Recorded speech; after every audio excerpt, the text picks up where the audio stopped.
Hello, Dumaguete. Hello, Negros Oriental. Hello, Sillimanians around the world. This is Joshua Soldivillo. And this is Ronelyn Faith Vailoces-No. You're watching Silliman.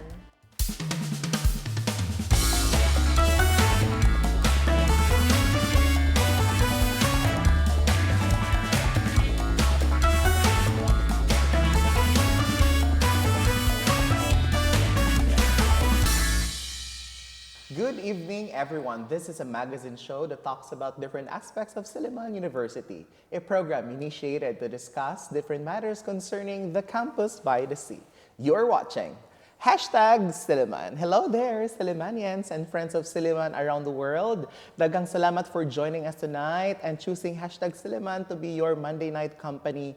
And as you join us, friends, we bid you an excellent state of health. Dapat good health ka all the time. You should be alert, awake, and enthusiastic because, of course, it's already, I think, the penultimate part of the second semester. There's a lot of things going on in the university, and if you're a student, no, stay healthy, of course. Drink a lot of water kasi ang init, no? Our heat index is also increasing. But of course, one of the anticipated buildings or infrastructure and services that will be soon opening, of course, is the Silliman University Library. And of course, there's a lot of questions. And I think tonight it's also important to highlight why are we really renovating our university library. And of course, to unpack the details, we have invited our friends from the Silliman University Library. Allow me to introduce first the administrative assistant of the Silliman University Library. We have Mr. Godswill Carino. Sir Godswill, mayong gabi. Hello, good evening. Thank you for having us. And of course, we also have here, friends, our digital access librarian, Miss Liezel Mohillo. Ma'am Liezel, welcome to the show. Good. Thank you, sir. So good evening, and thank you for having us. Of course. And the ever beautiful, di ba? University librarian, Assistant Professor Sarah Angiela Ragay. Ma'am Sarah, welcome back to Silliman. Yes, good evening, sir. Thank you for having us again for this Silliman. All right. And of course, Silliman is very thankful again to the university library because, of course, we started our shows there, if you remember it, Ma'am Sarah, right? And we did shoot a lot of episodes there. But of course, the university has to undergo renovations and you have to transition to virtual services. So let's talk about first the virtual services that the library offer now. At the same time, how can our students avail of this? Probably, Sarah can answer this. Virtual services has started even before the pandemic. Wow. And we had this early 2019. So during the pandemic, we were not hesitant to adopt this change. And even after the pandemic, we are still having this virtual services. And this includes the digital document delivery service in which we provide resources to our students and faculty. They will just request books to be scanned so for their use in their classroom. Yeah. All right. Do you have also other ways to be contacted by our students and faculty and staff, Ma'am Liezel? Yes, we have actually for the social media, so we have the Facebook page, so we have the Facebook Messenger.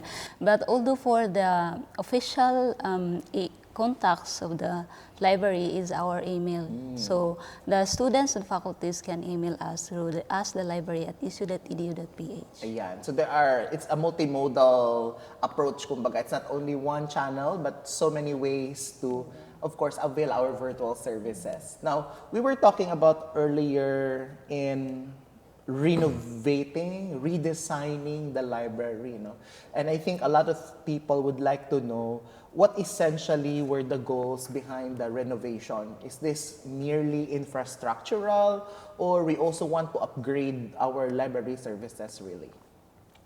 It's more on modernization of the library, not just physically, but also the services and even the people providing the service. Okay. So I think let's talk about this intention to upgrade the library services because we already we have a sneak peek of the transformation of the library. So what else can you share with us about these transformations inside the library? Probably Sir Godswill can also share.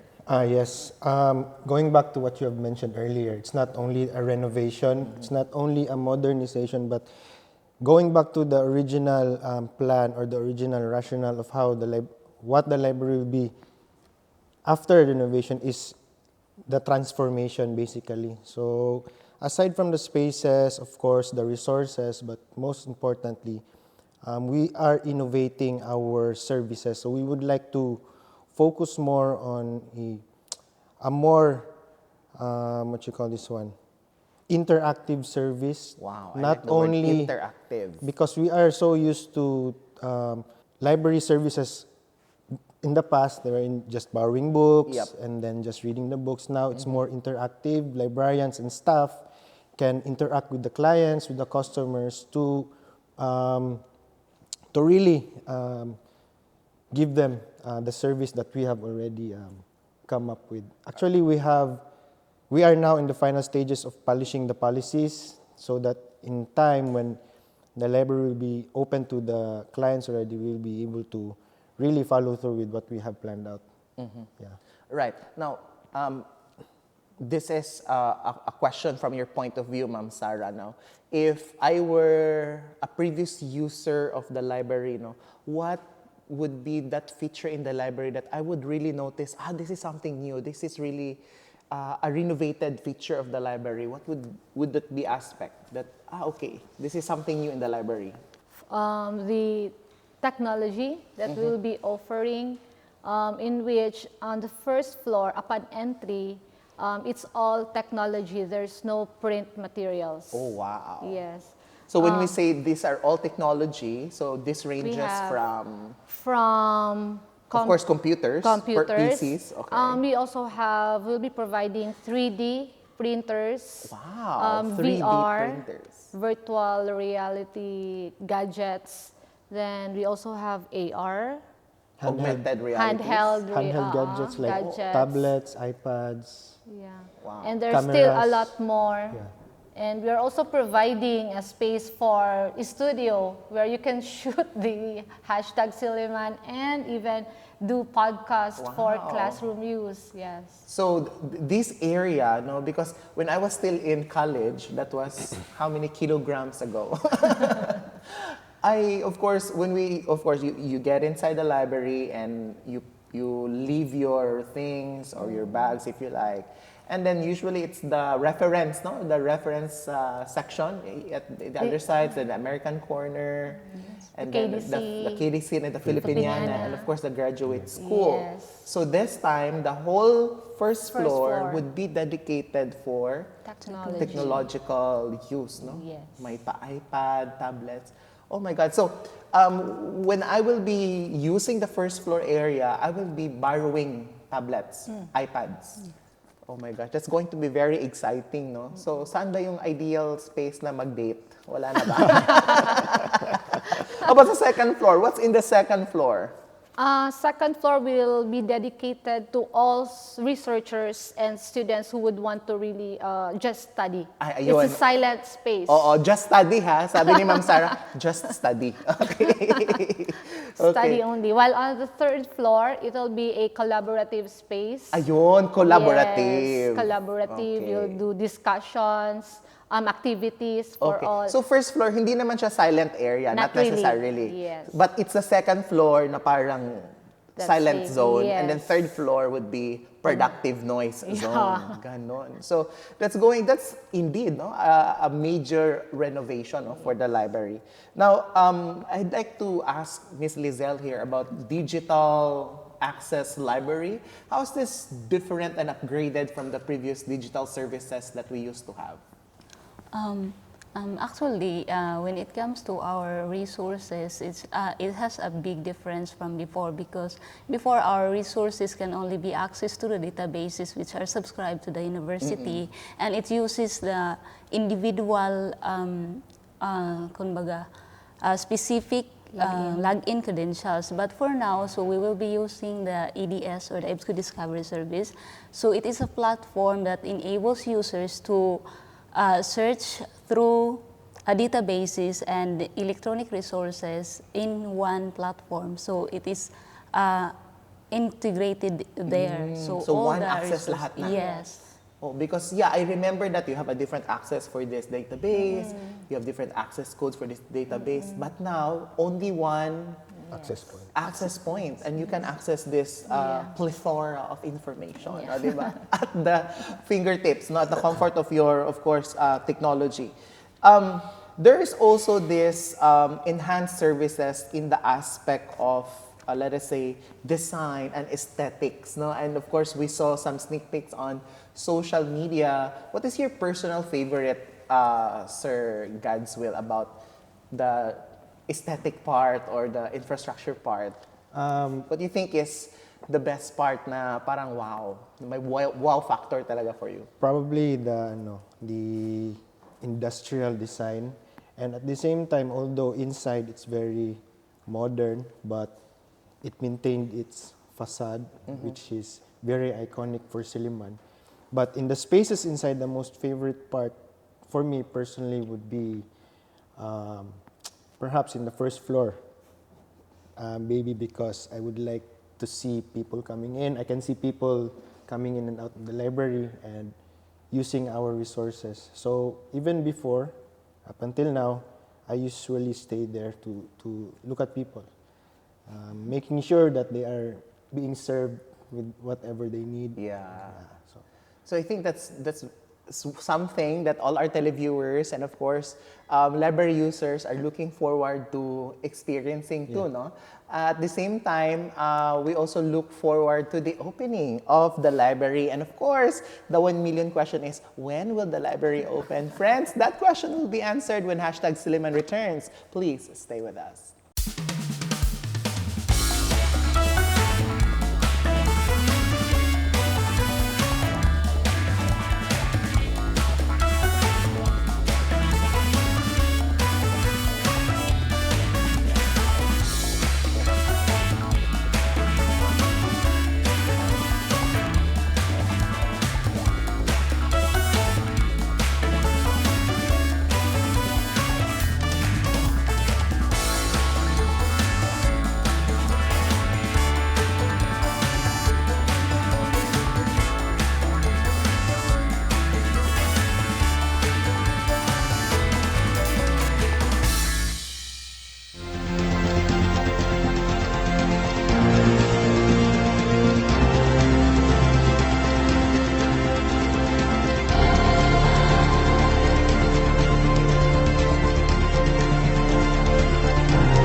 Welcome back, and you are still watching #Silliman, and we're still joined by our friends from the Silliman University Library.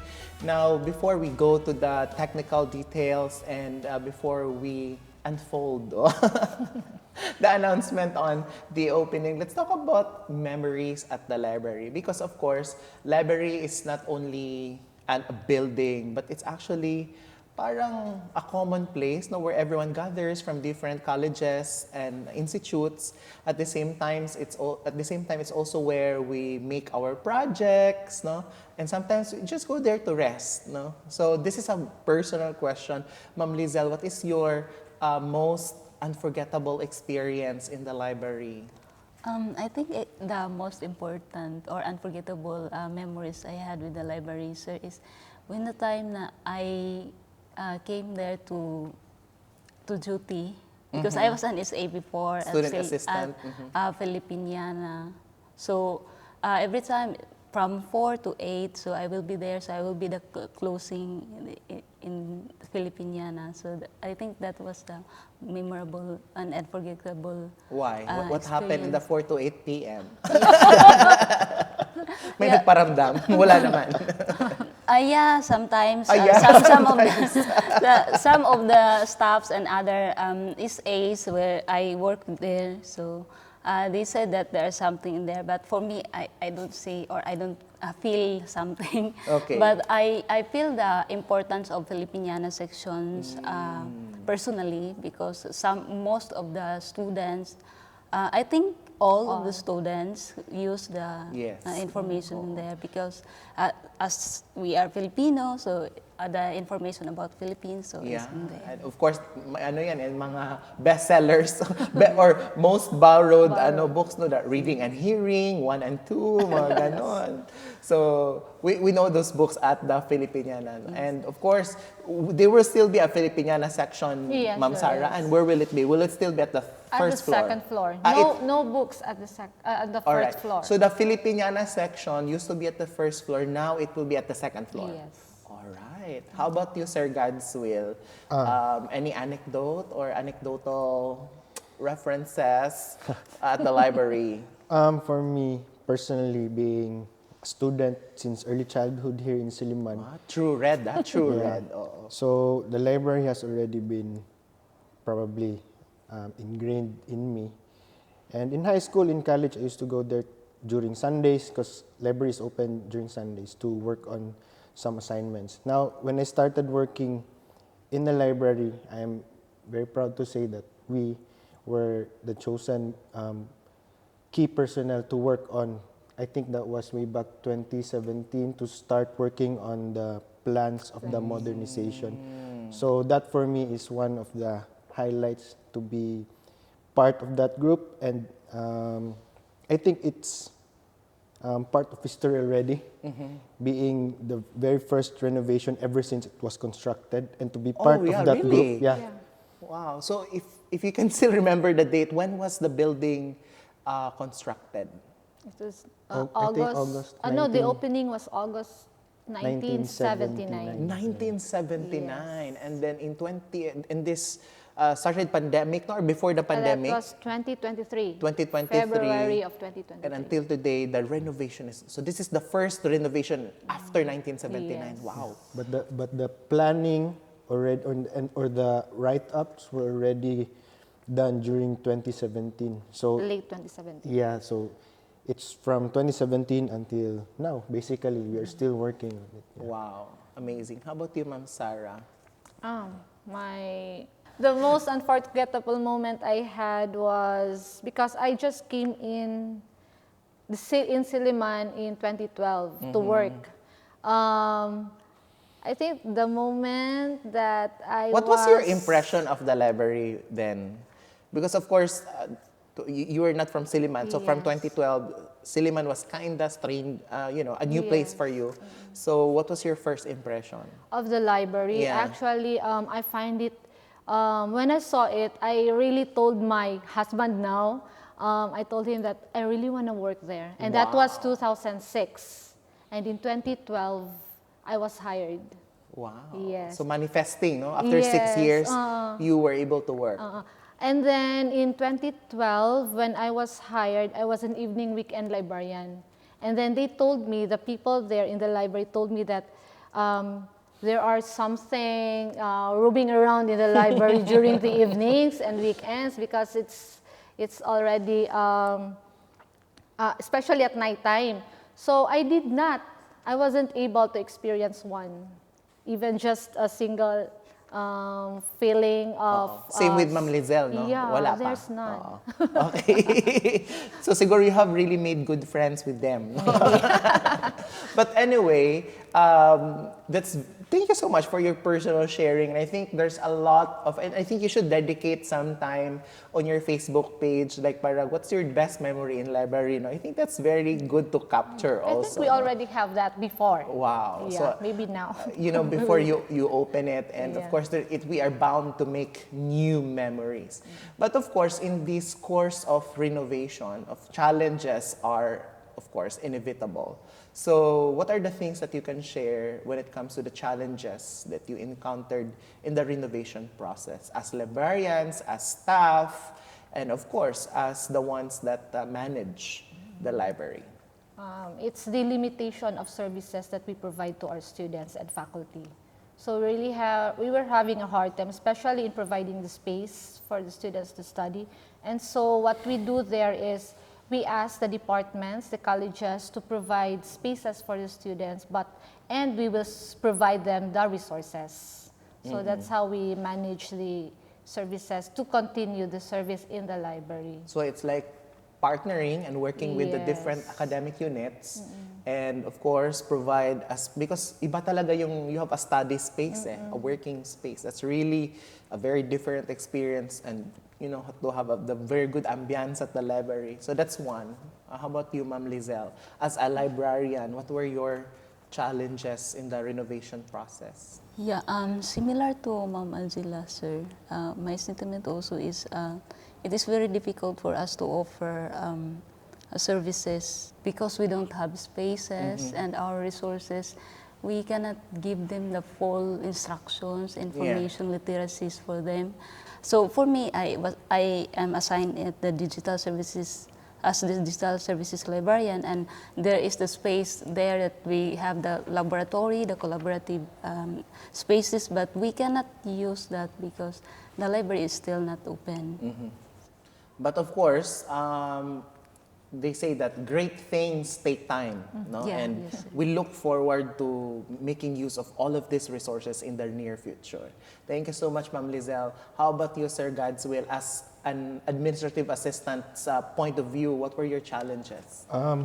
Probably the logistics of it all, since we are very much involved from the planning stage to the execution stage, from the transfer of books from the library to the gym and back to the library. So Yeah, that everything must have was been. yeah, it was quite an ordeal for us. But looking back, I think it allowed us to innovate, to be creative in our services, in how we operate, because our operations got disrupted as well.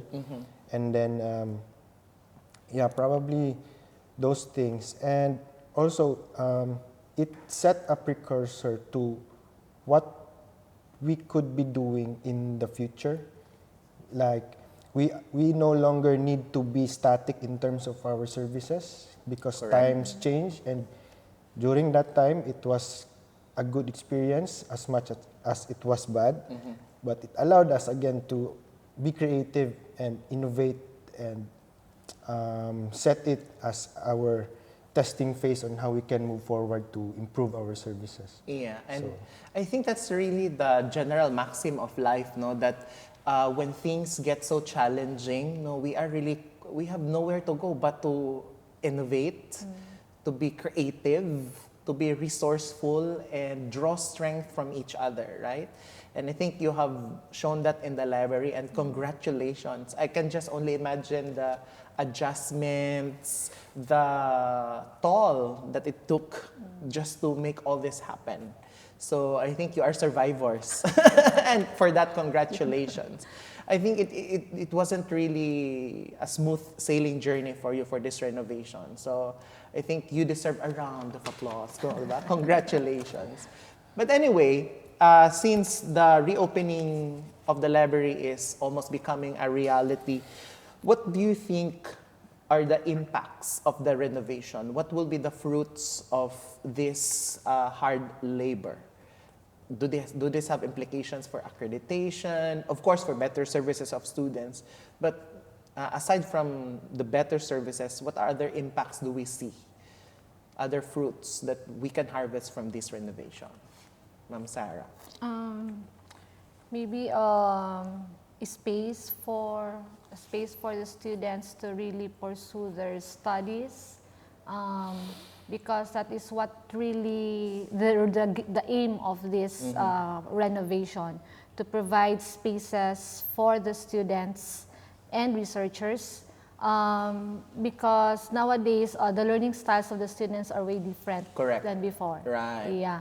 So they are more into, some are would want to study in a space that is noisy. Some would want to have a silent space. Right. And then there is that space for groups. So that's what we are expecting for these students and faculty to avail and would want to avail, hopefully upon the opening. So I think what I can interpret from that is that you are making the university more inclusive in terms of preferences, because there are people who would just like to be alone and quiet. There are also who want to discuss and be with other people, and those who are really into technology Yes, sir. And those then, into books, and that makes Yeah. the learning space more inclusive. And the good thing about this renovation as well is on the first floor we have the technology, and we don't limit the use of this to the students, especially those students who are just curious about learning something new. Right. So this is not something like a classroom-based learning. So it's like they will explore. They have to explore. Self-directed Yes, learning. self-directed learning. Great. Thank you so much for that, Ma'am Angela. How about for the greater community, Sir Godswill? What do you think are the impacts of this renovation? Okay, so what really stuck to me with what the donor has said, he mentioned about it being open to the public. Now we are looking into that possibility, or we are looking into that opportunity to really allow like other schools and like NGOs to really make use of the library. Perhaps it all boils down to our policy making and how we can do that. So I think the library before had already its linkages in other institutions, but now I think it's a very good opportunity for us to expand on that and to really take advantage of that and make the library the center of this collaborative work. Wow. Not only for education, but in all aspects. In many community works, right? Yeah. So you will now become a rendezvous or a meeting point of minds. That's a very, very beautiful concept, and we look forward for the fruition of such, because if that happens, after all, the tagline of the library is Your access Your to access to information. your Information. access to information in in dynamic ways, diba? And I think library indeed would be that access point in so many ways, collaboratively, individually, research-wise, and of course, after all, we are a Christian university who would like to share these resources to others. And on that note, I think most of the Sillimanians and members, and of course students, faculty and staff would like to know about the opening of the library. So as of now, Ma'am Sarah, what can you share about to us as far as the opening of the library is concerned? Hopefully, we are looking into opening it at the end of April. Wow! But there's a but there, and Okay. we will just post that information through our social media account. All right, but the target would be before April ends. Yes. All right, and of course, let's pray, guys, that the library would finally able to open before April, because this is just my wish that before batch 2025 leaves the halls of Silliman, they will be able to see and even just tour around the library. And use as well. And use, Yes. and at least make some For a memories few, at yeah. the library. All right. Okay. Probably you can also promote your Facebook page, email. Go ahead, Ma'am Liezel. You can follow us or like us on Facebook at Silliman University, and also for X, but actually X is not that updated by now, but hopefully You will for also the- update? Yes, and also for our website, so you can actually search there our e-resources and also some of the announcements and events that happen in the library. And for email, so you can email us at the library at isu.edu.ph, especially if you have the official or like inquiries for when it comes to resources and other inquiries. Okay. Sir Godswill, what are the numbers to dial if they have some inquiries also to the library? We are local 515 or 516 that is directly to our office. And yeah, I think 515 And 516. 516. Ma'am Sarah, are there certain individuals you'd like to acknowledge and say thank you to? Yeah, we would like to thank the donor, Mr. Wilfred Uytengsu, for the donation he has provided for the library. And thank you also to our president, Dr. Macan, for the, because this is her plan, this is her advocacy, especially when she stepped in as the university president. And also to Ma'am Jane Bellarmino for guiding us, for leading us to this transformation. And also to the alumni, the Swakona, for the elevator. Wow, may elevator ng library. And to the library personnel, and most especially to Dr. Dave Marshall for guiding us, for being our mentor for all this transformation. And also to Mariano Lau for the STEM digital library. All right. Daghan kayong salamat to all our generous partners, alumni, and of course to all the administrative personalities who've been supporting and behind the renovation. Congratulations, and we look forward to the opening. And of course, to all our Facebook page followers and YouTube channel subscribers, daghan pod kaayong salamat for joining us tonight. See you next week, and to God be the glory. Hey there, Sillimanians and friends of Silliman around the world. Daghang salamat for joining us tonight. And of course, keep supporting our Facebook page. That's #Silliman. Don't forget to like, share, and comment on your favorite episodes. And we also have a YouTube channel. It's called #Silliman. Don't forget to click the notification bell for you to be updated with our recent posts. See you there. And of course, we are airing every Monday night, 8 p.m. That's via Channel 6 Phil Products, Dumaguete. And we also do our replays every Tuesday before the noontime news and Saturday after the noontime news. On behalf of Ronelyn, Vailoces-No, this has been Joshua Soldivillo. Kita-kits next week on Here on #Silliman. Okay.